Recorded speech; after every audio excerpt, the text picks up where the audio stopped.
Congress కార్యకర్తలపై CM Revanth Reddy ప్రశంసలు కురిపించారు. భుజం కాయలు కాసేలా కార్యకర్తలు కాంగ్రెస్ జెండా మోసారని, ఇవాళ రాష్ట్రంలో కాంగ్రెస్ పార్టీ అధికారంలోకి వచ్చిందంటే అది వాళ్ళ గొప్పతనమేనన్నారు రేవంత్ రెడ్డి. ఇక తెలంగాణ ఇస్తే ఆంధ్రప్రదేశ్లో కాంగ్రెస్ పార్టీకి నష్టమని తెలిసినా కూడా తెలంగాణ ప్రజల ఆకాంక్షలు నెరవేర్చాలని సోనియమ్మ ప్రత్యేక రాష్ట్రం ఇచ్చారని గుర్తు చేశారు.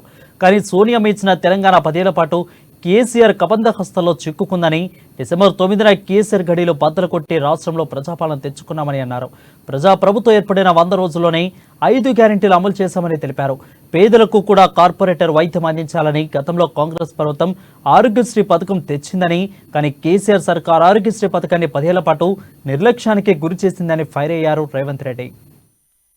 అంటే గుజరాత్ నుంచి లోపలికొచ్చారు, సముద్రం పక్కన సంసారం పెట్టిండ్రు, అన్నదమ్ముల మధ్యలో పంచాయతీ పెట్టిరు. ఇక్కడ ఉన్న సంస్థలను రాజ్యాలలో ఉన్న సొమ్మును చూసిరు. ఒకరికి తాకట్టు పెట్టి ఒకరికి పంచాయతీ పెట్టి మన జుట్లే మనకు ముడేసి బ్రిటిష్ వాళ్ళు ఈ దేశాన్ని కబలించి 100 సంవత్సరాలు ఏలి మన దేశంలో ఉన్న ఖనిజ సంపద నుంచి కోహినూరు వజ్రం వరకు దోపిడీ చేసి ఈ దేశాన్ని కొల్లగొట్టిరు. అలా 75 సంవత్సరాల తర్వాత ఆనాడు జవహర్లాల్ నెహ్రూ, పండిట్ జవహర్లాల్ నెహ్రూ గారు, సుభాష్ చంద్రబోస్, వల్లభాయ్ పటేల్, చంద్రశేఖర్ ఆజాద్, భగత్ సింగ్ లాంటి వీరులు నిటారుగా నిలబడి బ్రిటిష్ వాళ్ళను తరిమి ఈ దేశానికి స్వాతంత్రం ఇప్పించారు. మళ్ళా 75 ఏండ్ల తర్వాత అదే గుజరాత్ నుంచి, అదే సూరత్ నుంచి ఇవాళ నరేంద్ర మోడీ, అమిత్ షా అని ఇద్దరు బయలుదేరినరు. వాళ్ళకి ఇంకొక తోడైనరు.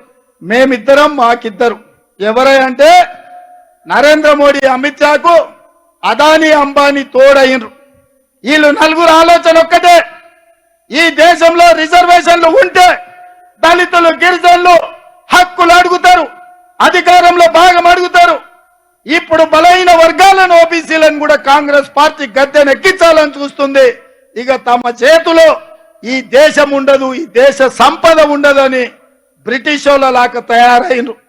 వాళ్ళు బీజేపీ అని పెట్టుకుంటే నేను అదేదో భారతీయ జనతా పార్టీ అనుకున్నా. నిన్న మన బీజేపీ అని ఒక ఆయన పెళ్లిలో కలిసి నవ్వుకుంటా చెప్తున్నాడు, అన్నా మాది బీజేపీ అంటే భారతీయ జనతా పార్టీ కాదు, బ్రిటిష్ జనతా పార్టీ. మా విధానం, మా ఆలోచన బ్రిటిష్ వాళ్ళ ఆలోచన. జాతుల మధ్య, మతాల మధ్య, ప్రాంతాల మధ్య, భాషల మధ్య, మనుషుల మధ్య చిచ్చు పెట్టాలి, విభజించాలి, గద్దెనెక్కాలి, దేశాన్ని దోసుకోవాలి. ఇదే విధానం. అందుకే ఇవాళ భారతీయ జనతా పార్టీ నా